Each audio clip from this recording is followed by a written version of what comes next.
Assalamu alaikum, guys. Welcome to Freshly Grounded. Just a quick one before you listen to this episode. Listen, we are now dropping extra episodes of Freshly Grounded every single week on Patreon. Do you know the episodes of me and Kaya, me and the team? We've now called it Freshly Grounded Insider video. It kind of happened naturally. So if you guys, at Freshly Grounded, we're doing more of these episodes like classic FG episodes, which are episodes with guests. Stories. Today's episode is incredible with Yohan, one of the brothers who runs another show on Freshly Grounded. We heard his story about how he was raised in a Rastafarian household and became Muslim. And we have guests lined up. We've got some incredible guests lined up this month. But we know a lot of you still like the Chinwag and Nat episodes with Freshly Grounded, with the team, with me and Kaya. You're still going to get those every single week at Freshly Grounded on Patreon. So go to patreon.com/Freshly Grounded for those episodes. And without any further ado, let's get into this episode with Yohan Smythe. Did I say that quickly, bro? Yeah, you did. Yeah. Full government. Okay, come on. All right, assalamu alaikum, guys. Assalamu alaikum, Yohan. Wa alaikum salam. Welcome to Freshly Grounded, bro. Welcome. Jazakallah khair for joining us. Those of you who are listening who don't know who Yohan is one half of the team who does our second show, which is now called 2 for 2, which you can see on YouTube if you go to 2 for 2. And it's like a great show where Suleiman and Yohan basically have talk about loads of different things.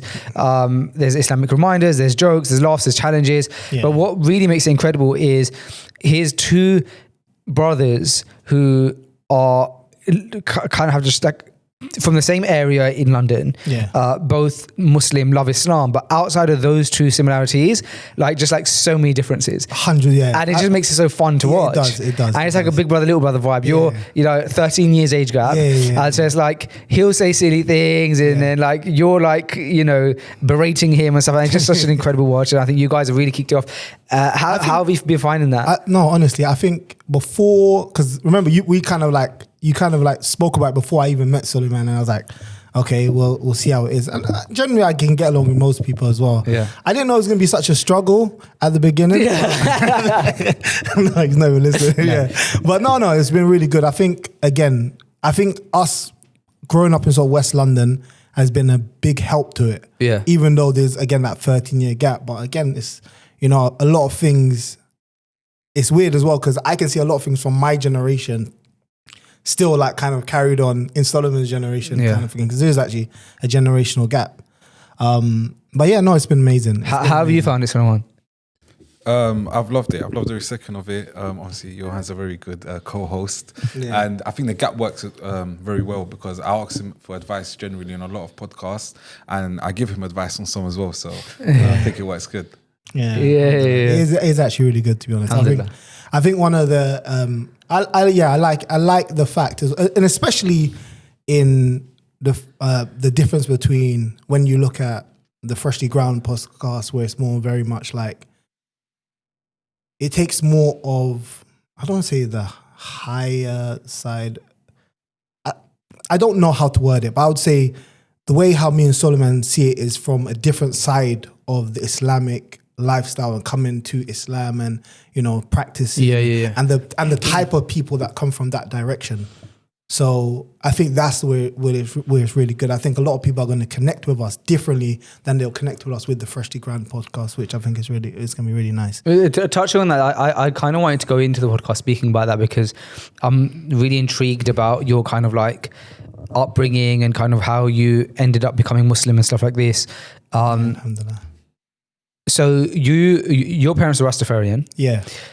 What was like the level of practicing? Like, was it quite a prominent thing in your household?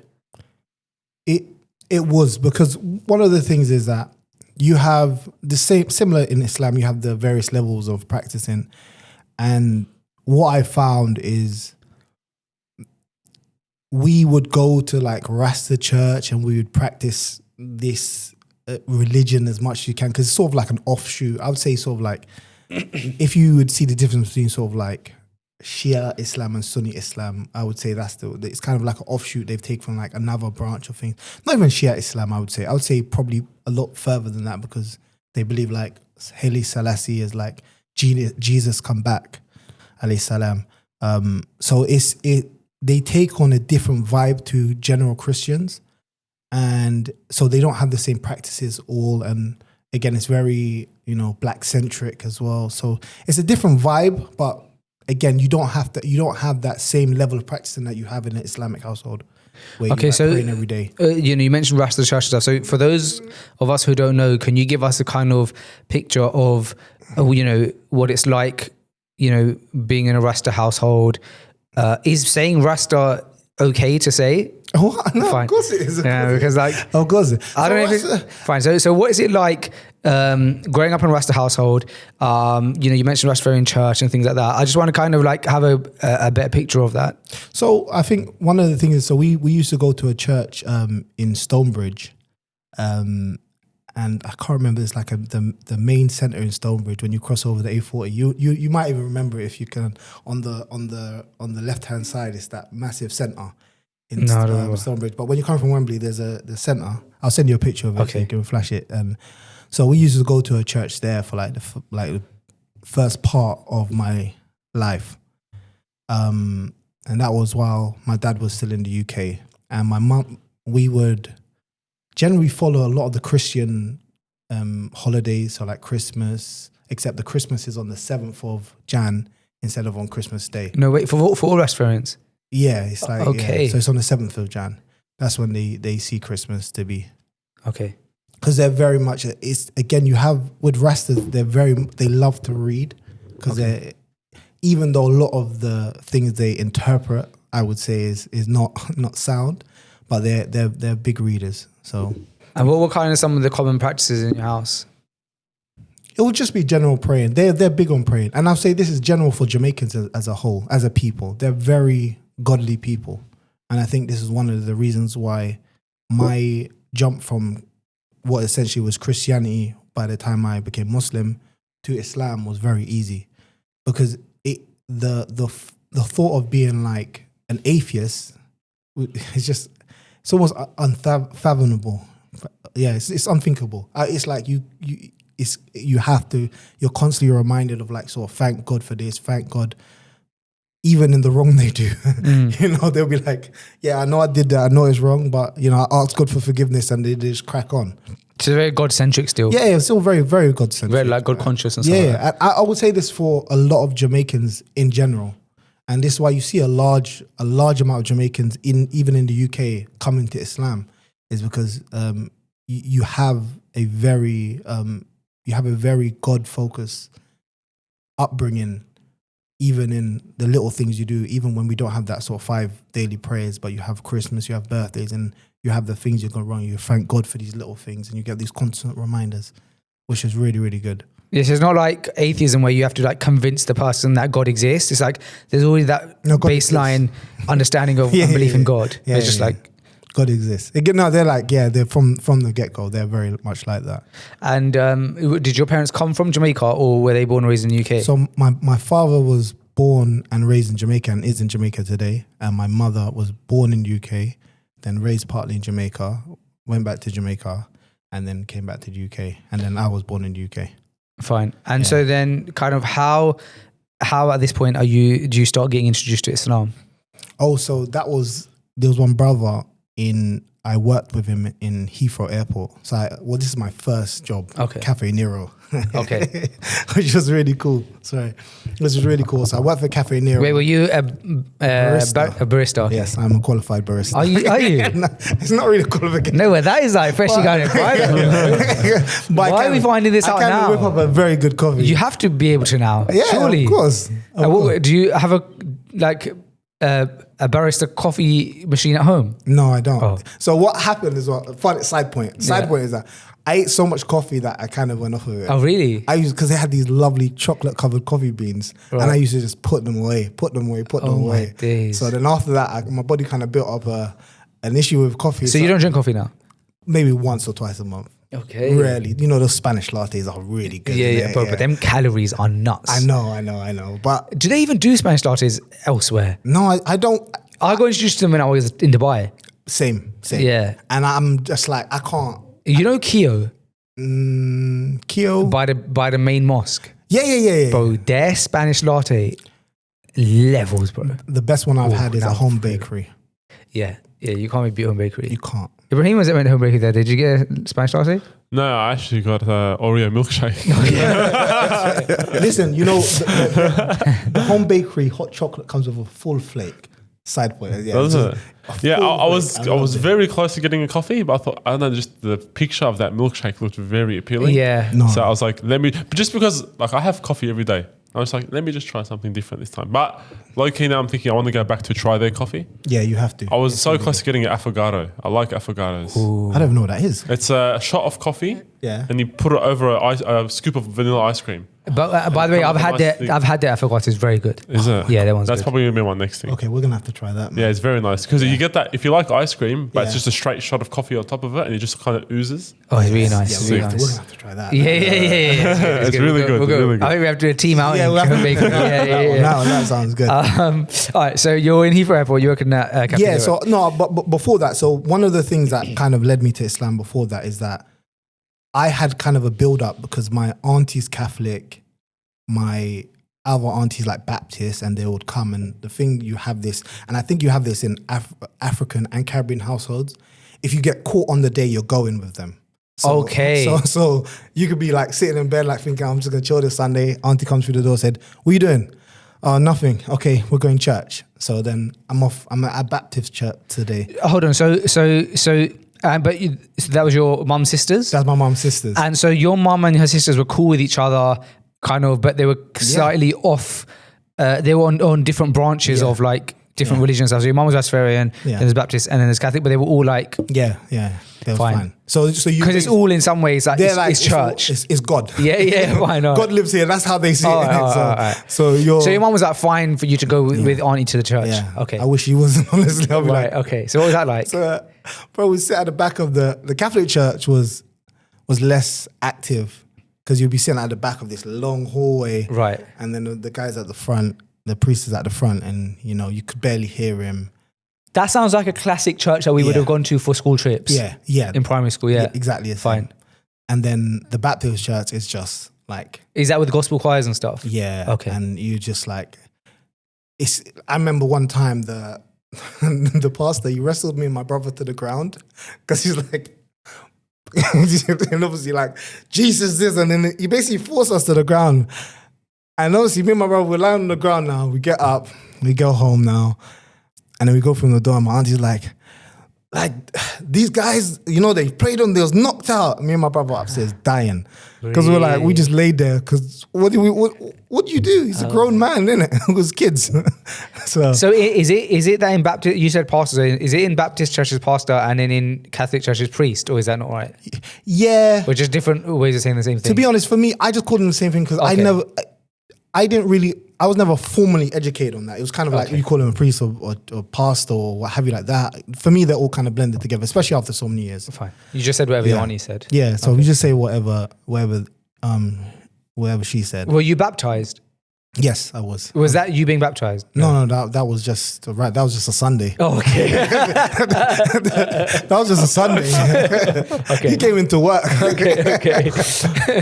Oh man, it was funny. And at one other time when it was praying, the woman was praying us, and obviously she's speaking in tongues, which to this day I don't know what is. And then like some other woman comes up behind me and like goes, "Fall back."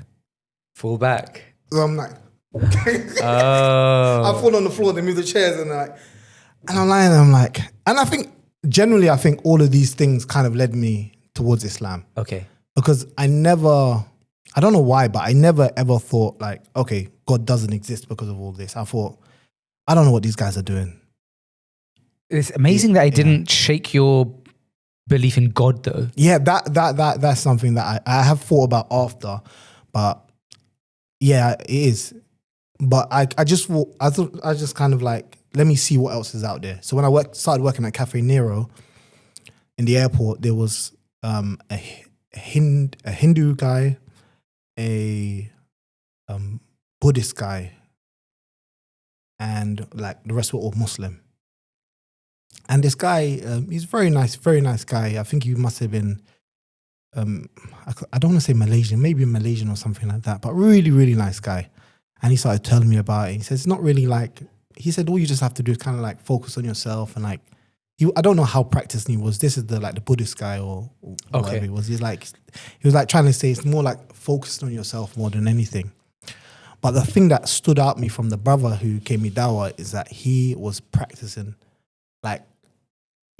and I think it's definitely reflect on how I practiced Islam. Like when I met him, and the thing that drew me to him was the fact that he prayed. He prayed, and we remember because we're in Heathrow Airport, we're coming in at 3 a.m. and then staying till 11 a.m., which is all the salah in the UK. So we're coming in at 3 a.m. and I'm thinking, what's this guy doing on the floor already? Oh, you're from 3 a.m. as into 11 p.m.? Yeah. Okay. So I'm coming in, he's praying Fajr, and I'm like, I'm tired. So I'm confused at why this guy is on the floor already. And I think the first thing is that, when you're in the shahādah and he's like this, I said, what does this mean? And he goes, and he told me the shahādah. I said, yeah, that's fine. And that's the first time I heard it. I said, yeah, that's fine. I get that. I'm with you with that. That's okay.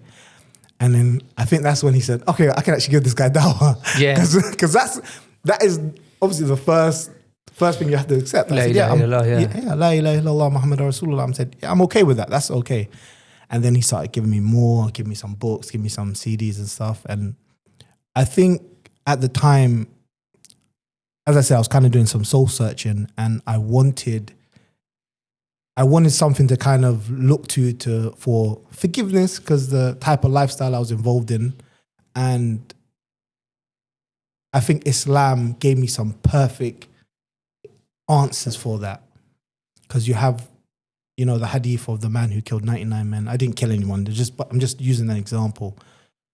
You have things that you do, that kind of. You didn't need to clarify that. No, you do have to clarify that when you bring it up, because I didn't kill anyone in it. But I think that hadith is a perfect example of turning back to God, completely.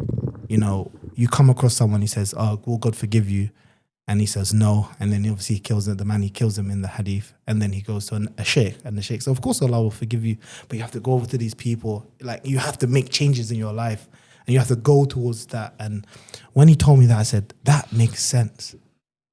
I thought you have to change. You have to change what you do and who you're with. Because the people I was around was not good. Obviously, I'm young, 16, 17.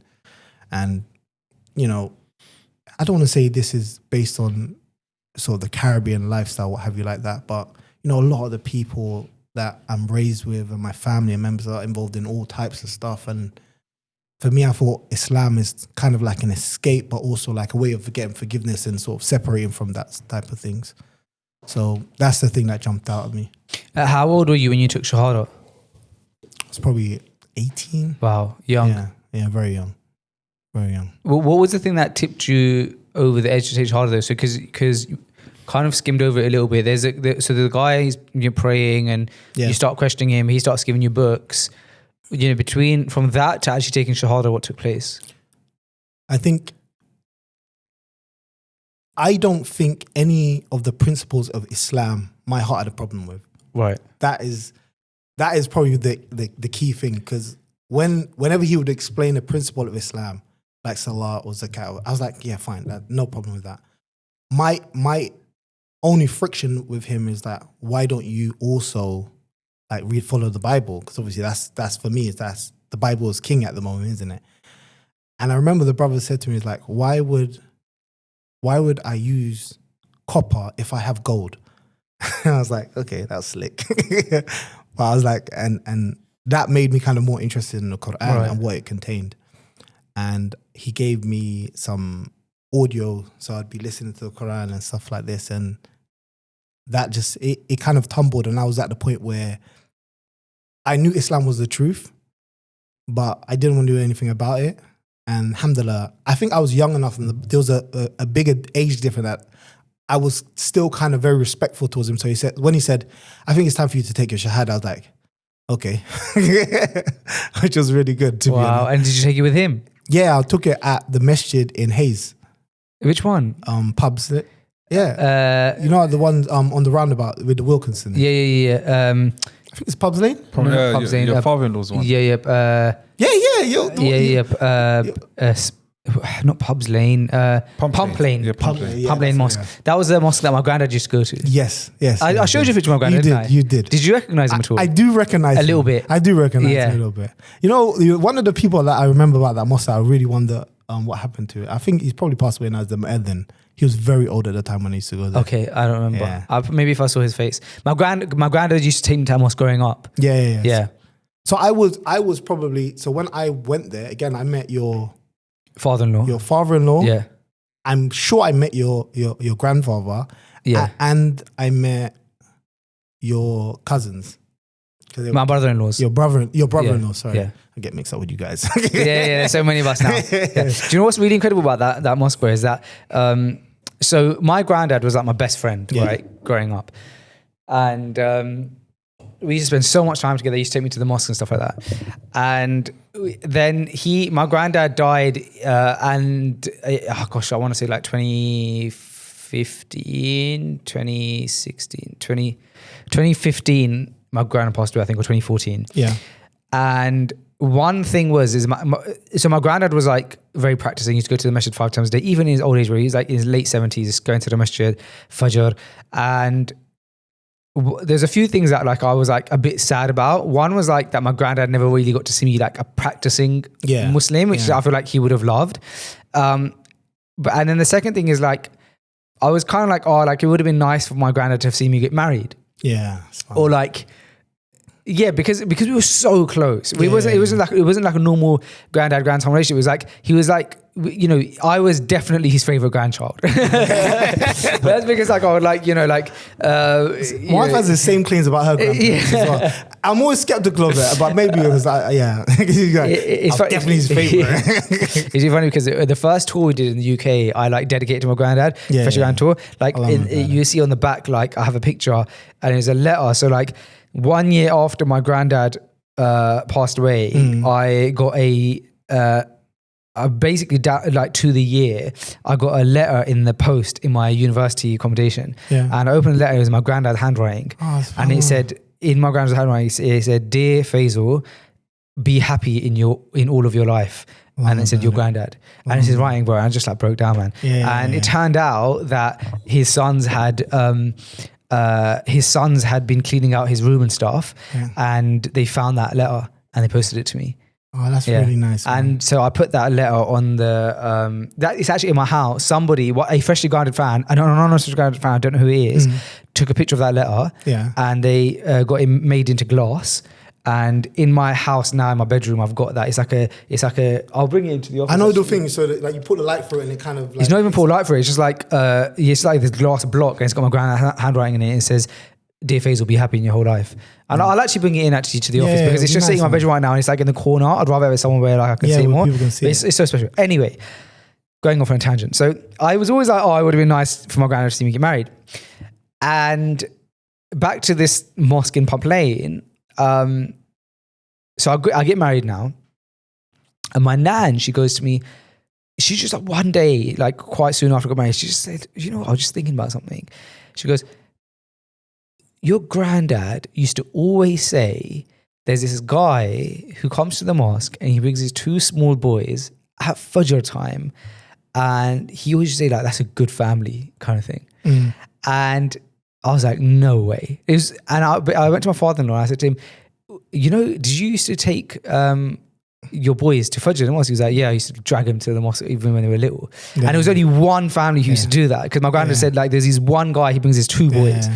And so it turned out it was him. So bro, like massive full circle moment. It turned out like my granddad basically approved of that family before. Oh, that's wicked. And so I got that kind of approval and that closure that it's like, it just made me feel so, it's like Allah like giving me the thing that I've really felt like I wanted. It was like my granddad knew of the family, even though, and he approved of it. So yeah, that was like a really special moment for me. It's like quite nuts, innit? No, it was beautiful. I think one of the things. But it's from that mosque, that's nice. One, the beautiful thing about like coming and seeing them here. So like when I saw you and I saw him, is that they kind of had an evolution as I had an evolution, but around that whole like mosque and I kind of saw them, your father-in-law, when I went to your father-in-law's brother at Acton Mosque, Yeah. and Noor. Yeah. And I didn't know that these are anything to do with you guys. I didn't even know they was related until first. And then obviously I meet Suleiman. And that's Suleiman's dad. Yeah. That's Suleiman's dad. I've known him for ages. It's crazy. So it's like before 2 for 2 was even a show. Yeah, I knew his dad. You knew his dad, yeah. It's just absolutely nuts, man. And we never knew any of this, because even then, like, when we spoke outside the mosque, we were like, let's do this show. Yeah. We weren't sure of the show. Yeah. And I think at that point, did you know that Suleiman was even going to be the co-host? No, you said he's coming. Yeah. He's coming. Yeah. So you hadn't even moved in and stuff like that. It was all like, really, like, is this going to work out? And then, it's incredible. Fine. So anyway, you started going to so you took your shahādah in Plane. I took my shahādah. Okay. And between after my shahādah, there was kind of a gap because the guy who took my shahādah, he went to America.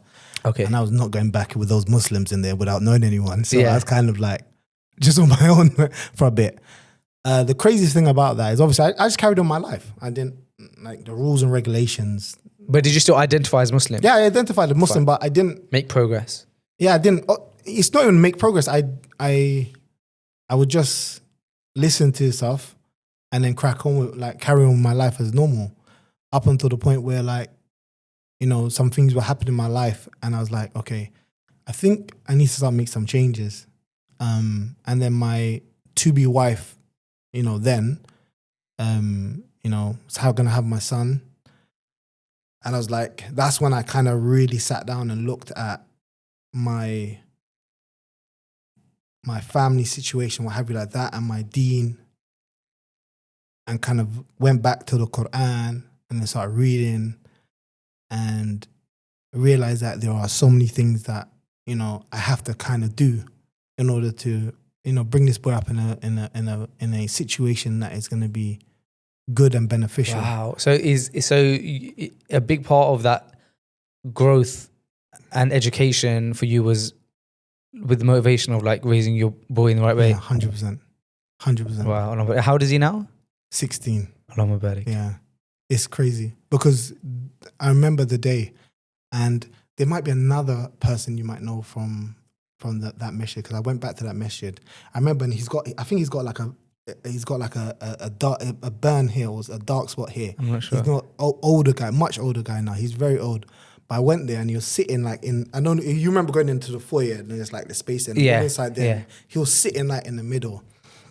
I started talking to him. I said like, oh yeah, what? Vaguely. Like, I don't know what to do and this and I don't know anything about the deen. Like I said, I don't know anything about this. And he started like saying, alhamdulillah, Allah will like give you a way out and advising me or what have you like that. And that's probably the first day when I actually started to make like leaps and bounds in the deen, and like realizing that if you're staying still, you're moving backwards basically. Yeah. You have to constantly have that moving forwards and progressing, and then after that is when I kind of had started attending there more frequently. And the imam said, as long as I look after the kids, when I was looking after your brother-in-laws, as long as I'm looking after the kids, they'll teach me Arabic for free.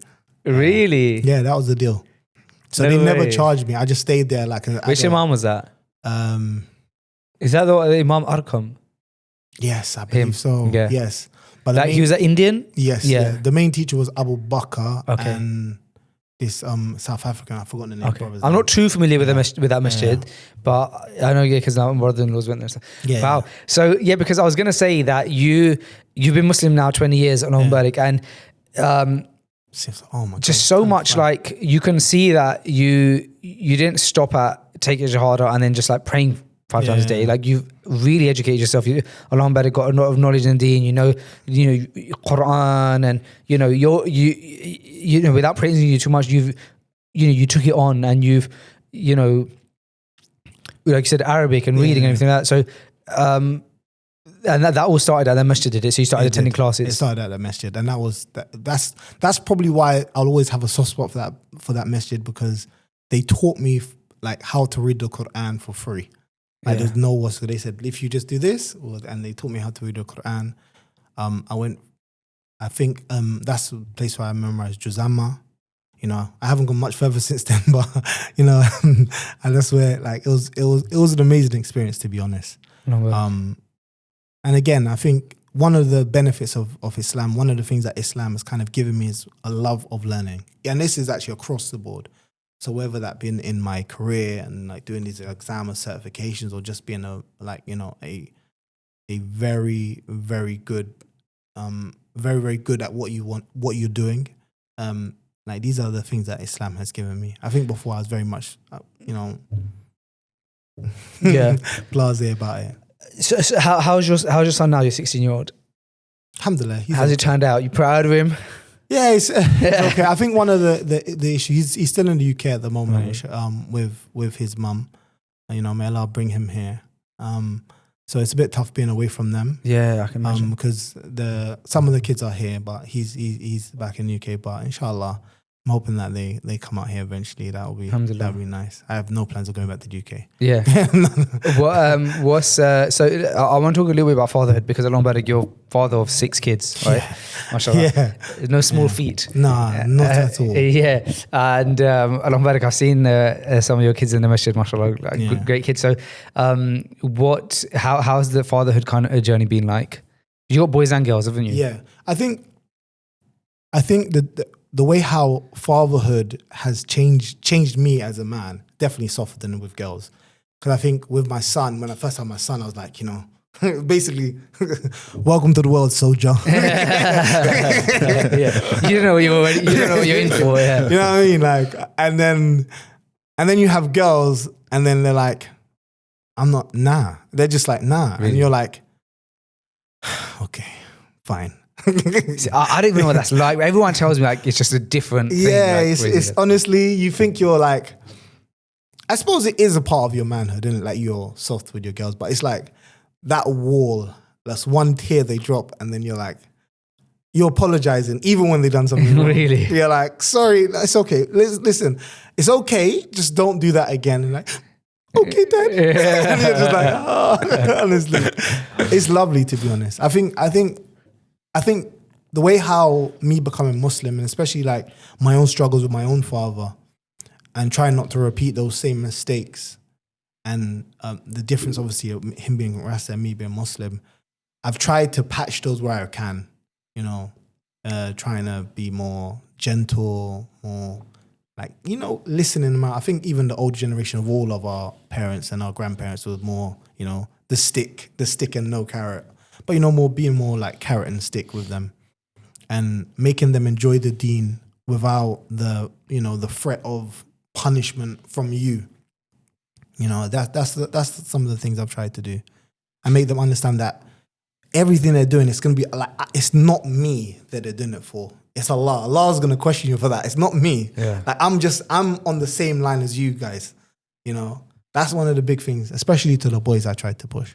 How did your parents take to you becoming a Muslim? My mother, may Allah guide her very well. I mean, she fasts Ramadan after Ramadan with really? us. Yeah. Oh, you said, what did you say on 2 for 2 recently? That your sister recently became Muslim? Yes, she did. Oh yeah. Yeah. She took her shahādah. What's that? A month ago now. Wow. Yeah. Did you give her da'wah? Yeah. So I gave her da'wah. Other people gave her da'wah, and we was talking. So this was when I went back to the UK last time for 4 days. And previously to Islam, did she identify as Christian? Christian. Yeah, she identified as Christian, and I think she realized Islam was the truth a long time ago, but it's taken her a long time to kind of, that thing that a lot of people have where they think like, I've got stuff I still want to do. Yeah. Like it's crazy. There's some sins I still want to do, so yeah, I'll come to Islam later. Yeah. So, and I on that, I remember there was one brother that he basically was like, I'm ready. I believe in Islam and I want to take shahādah, but I basically I have a tattoo sleeve. I need to finish it. And so he was like, I'll take shahādah after that. But it got to the point where he was like, he broke down and he was like, I can't live anymore without taking shahādah. And so he just took his shahādah. And now, so it's really nice because like now when you look at his arm, he's got a half complete sleeve, but it has a story behind it, which is that he became Muslim. Yeah. And there's another story, which is like on the other side of it, where there was a brother that we knew, or a guy we knew, and he was like convinced by Islam, bro. And I think this is a really good message to anybody who either has someone who like is close to Islam in their circle, or if somebody's listening to this and they themselves are close to Islam. Yeah. And it's a reminder that don't get too complacent with the gift that Allah has given you, because he could take it away. Yes. And so this guy, bro, he was like, I believe in it. Everything, bro. Like he's fully all in, right? Yeah. But he hadn't taken a shahādah. And we were like, bro, take shahādah.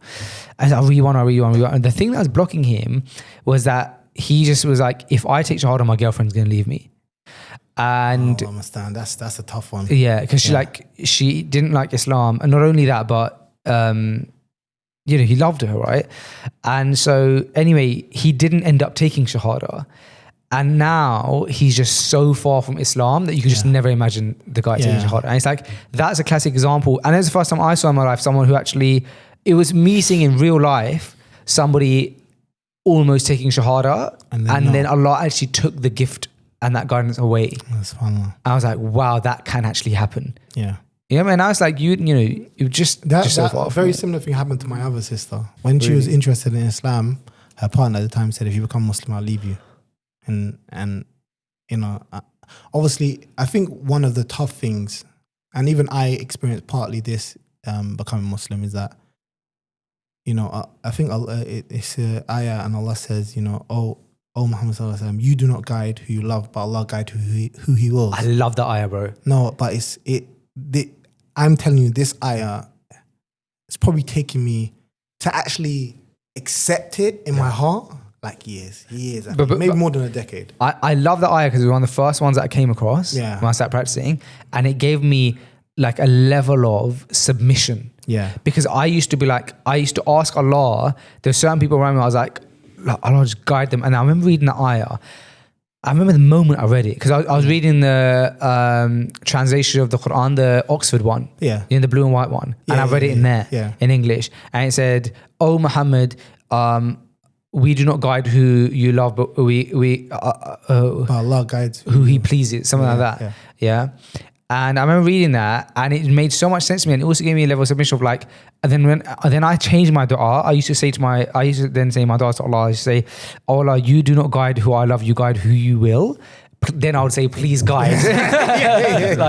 This person. So, that's a nice one. I want to steal that, because you're meant to right? I want to steal that. Yeah. So because I think for me, I'd probably say it's one of the ayahs I've struggled with the most. Yeah, of course, but because it's like. Yeah, it's not ultimately, but nothing is now our control. And right? I think this is the difference, again, a big difference between reverts and people who are born into a Muslim family. Although, like for me, I see it as apples and oranges, because, while you guys do have that sort of like history of Islam, it comes with a lot of things that I look over and I'm like, nah, I'm not doing that. You know what I mean? Like, I've seen, it's this crazy stuff that happens on your side. But then on the other side of it, it's that security, even one brother, his mother was buried yesterday, rahmallah. May Allah forgive her. I mean, and I messaged him and I said that you have to understand this over everything, is that this is, Allah has blessed you that your mum and dad are Muslim. This is a huge blessing. Oh. And obviously it's tough because it's his mum. Yeah. And I understand that it's his mum, but I always say this to Muslims, especially when their parents or grandparents like, this is something that you're not gonna be able to, understand. When my auntie passed or what have you, for you it's like I'm Muslim. And obviously you're having the grief and stuff like that. But for me, and for a lot of reverts, we look on at that with envy. Envy. The good kind. Like you want it for you, and I want it for ourselves as well. So, I can completely understand that. I remember you mentioning that on the show before as well, and I think that.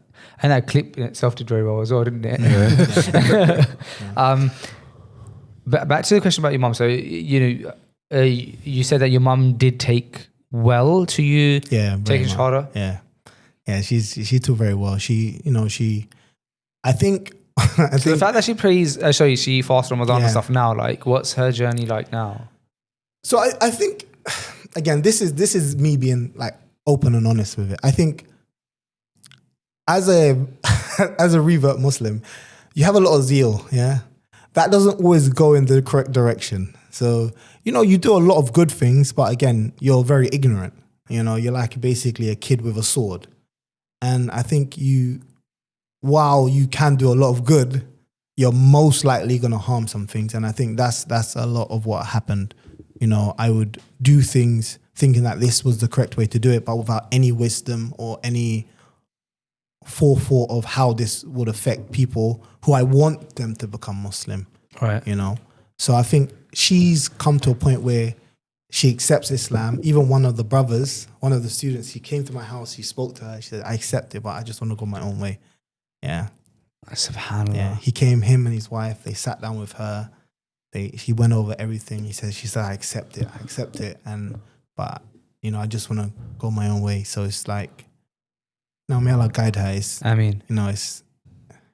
again, I don't know what to say, man. I suppose you got to be wise with it, with how you do it, right? Like, even then it's like, at least you know that that's there, that foundation, and it's like you can slowly. It's hard because, you know, as you know, all our parents are getting older. Sure. So we know and you want good for them. You want them to become Muslim because sometimes, even like yesterday, I said, should I just text her? Mom, please just don't die non-Muslim. I was thinking, I didn't text her because I don't know, you know, if it's going to go, which way it's going to go, yeah. It's like a conundrum that you're constantly trying to fight with and stuff like that. But alhamdulillah, we know we have a very good relationship. That's the good thing about it. Yeah. And I think Islam has improved that. You know, where she would fast with me and we'd be like, you know, the whole process is like breaking your fast together, and we would like, the peri-peri on the bottom of Lady Margaret Road. Yeah. We'd be like, oh, let's get some peri-peri and we'll go and we'll break our fast together. So I think she's enjoyed. Roosters peri-peri? Roosters peri-peri. Bro. Yeah, that was They used to have a chicken tikka. They used to have a burger that was a chicken tikka patty. Yeah. And then a meat patty in one, bro. That was elite, if I remember correctly. Yeah, bro, to be honest, I love that place. Yeah, that Roosters is good. Until it got too expensive. But that's another story, yeah. And then, so she's, may Allah guide her. It's a work in progress, man. With my dad, like last time he said, oh, you know, I can make you a god. You know, I thought it was in a Marvel movie. I can turn you into a godson. And I was like, come on, what do you want me to do with that, Dad? No. So I was like, yeah. But my mum, work in progress. And, you know, I think probably, again, close one is my brother, rahmallah, when he passed away as a Muslim, I think my mum appreciated the way how it was dealt with as well. And I think... How long before he passed away did he take shahādah? He took shahādah in a Noor masjid. Really? Yeah, there's a video. I think Ibrahim sent it. No, not Ibrahim, sorry. Idris sent it to me again. It's on YouTube. Oh, but that must have been emotional to watch. Oh, man, it is. Sometimes, you know, it's just one of them. I imagine with your granddad, you know, when you just look at their stuff every now and then. No, but brother is of course. And where he took his shahādah, and when we was like clearing up his stuff when he passed, when what happened, we went into his room, and you know, sometimes you have doubts about it, obviously, because he was like he was fixing up his life. But I came to his room, I saw his mat out, I saw like a thing on his wardrobe, and it was like Fajr 2, Dhuhr 4, Asr 4, Maghrib 3, Isha 4. And I was like, alhamdulillah. I said, like, I'm taking this as good signs. May Allah give him Jannah. I mean, because it's like, again, that fear that the reverts have, you know, what side of the fence did they land on? You sort of thing like that, yeah. So alhamdulillah. How many siblings are you? 6 on my dad's side, 5 on my mom's side. Are you guys all close? Yeah, we're relatively close. Do you think that your brother's passing had like an impact on your sister's shahādah and stuff like that? Yes. Yeah. Even to some point, my other family members are thinking about it, and the way since then my cousin has become Muslim, my sister has become Muslim. Alhamdulillah, my cousin, she lives in Abu Dhabi now, and you know, a lot of it's sad, but the reality of it, sometimes these things happen and it shakes up people. You know, they'll be on the fence thinking, I'm just going to enjoy my life, just did it, and then this happened, and you're like, actually, this is real. Life is real, and you're gonna meet your Lord. And I think sometimes it's needed. SubhanAllah. Yeah. I have a question for you, Yohan. Yo. When you came to Islam, Yeah. obviously you were young. Yeah. You're still figuring things out, as you mentioned. What did you find early on in the journey that was one of the requirements of Islam for us to be doing, Yeah. that maybe you felt at the start was a bit difficult and you had to kind of fight to get over the line and start doing it? Whether it was, for example, waking up for Fajr or anything like that as an example. Did you have one thing that was like, you had to keep pushing to get there? Yeah, the funny thing about it is it's actually funny because Fajr was the least, because I can wake up early. You were used to it, yeah. So I would wake up the 5 salah a day. When someone told me you have to be 5 times a day, I said, I was like, 5 times a day? He said, yeah, you have to be 5 times a day. And then she said to me, yeah, and we got Eid coming up soon. Yeah. I said, do I get a break from praying? she said, no, you still have to pray on Eid. I was like, okay. But that was the salah was the thing I struggled with the most, and I think a lot of people struggle with becoming it because once you have the routine down, it's easier. But again, and this is one of the beautiful things about Islam, and these are one of the Quranic verses that is true even if you don't know it. When Allah says, verily the salah, it guards from fahsha and munkar. And I didn't know that when I started praying. But what happens is that you'll be doing something regardless of whatever it will be. But, in order to pray, the basis of a valid prayer is you have to be in a state of purification. So that takes a few things off the table that you shouldn't be doing. Okay. So you have to then choose. You say, I'm either going to do this or I'm going to pray. And if you choose prayer, then the salahs guard you from that thing. And then another thing you'll be choose like, okay, am I going to miss the salah or am I going to go there? And if you choose the salah, again, you're guarded from that thing. And when I read that verse, I was like, subhanAllah, if I didn't choose the salah, I would have gone. One of the things that I think about if I'm praying salah in a masjid in Jama'ah, I think to myself, rarely in life, most of the time when you're doing something in life, you don't know if this is the very best thing that I could be doing right now. Yeah. Let's say, for example, I'm at work. Yeah, it's possible that what I'm doing right now is great and it's fine and it's what I should be doing. Yeah. But maybe there's something better I could be doing, or that's more pleasing to Allah right now. Yeah.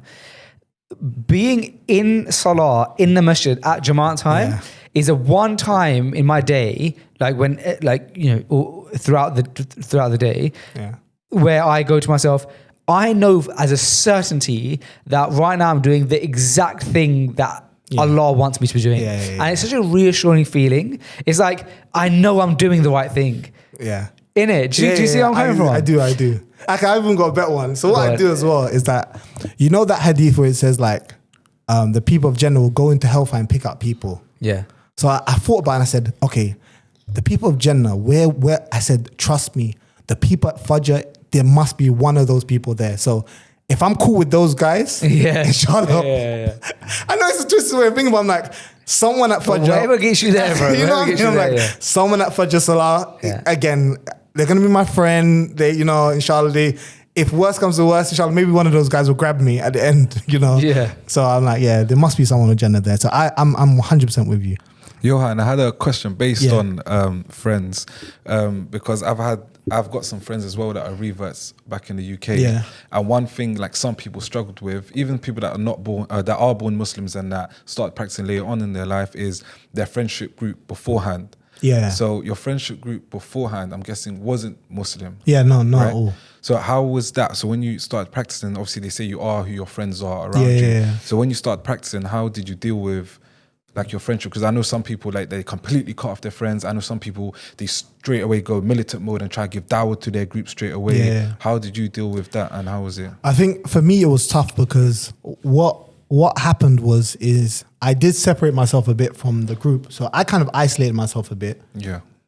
And for me, and I say this to a lot of people who become reverts, is that there is going to be a lonely stage because it's inevitable because you can't go out clubbing or go out there with these people regardless of how much you love them, because the love don't disappear just becoming Muslim. You still have that mad love for them.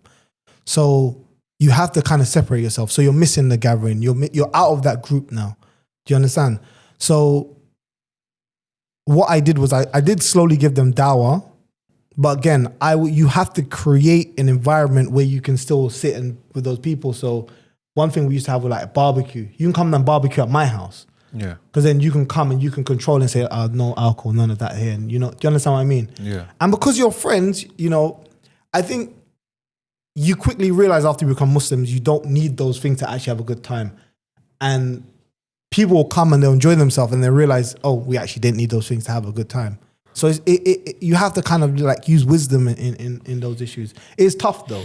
And I think one of the good things is that the friends I had before, they weren't very like, I've got to say bad mind. They weren't bad mind people because one of my non-Muslim friends, even till today, like I would say he's the reason, like he's probably been one of my main support throughout my Islamic journey.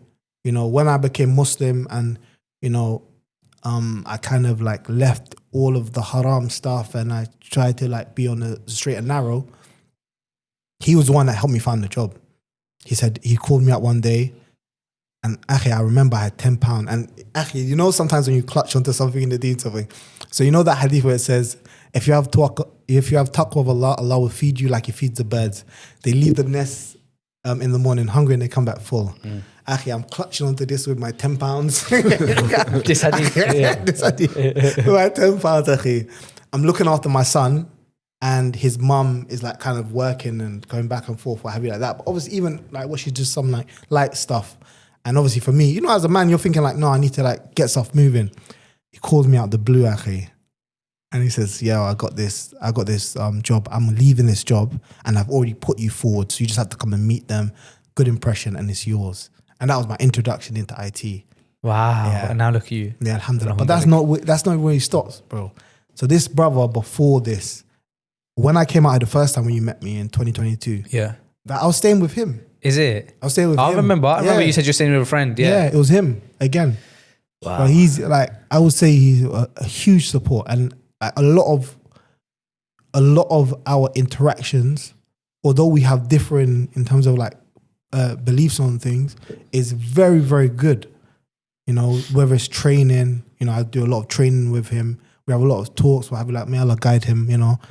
He's done probably he's done a lot for me. No, but those people are special, man. No, they are. I remember when we first met in 2022 and you were like, I'm out here, I've got to go back, sort a few things out, but I'm going to come back. And I remember thinking to myself, this guy's not coming back.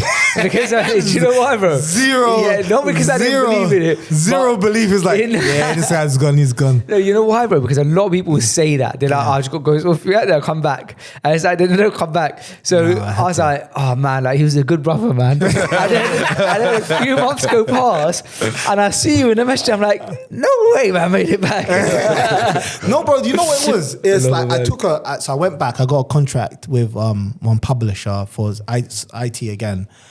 And actually, out of the blue, they just called me one Tuesday. This was in April 2024.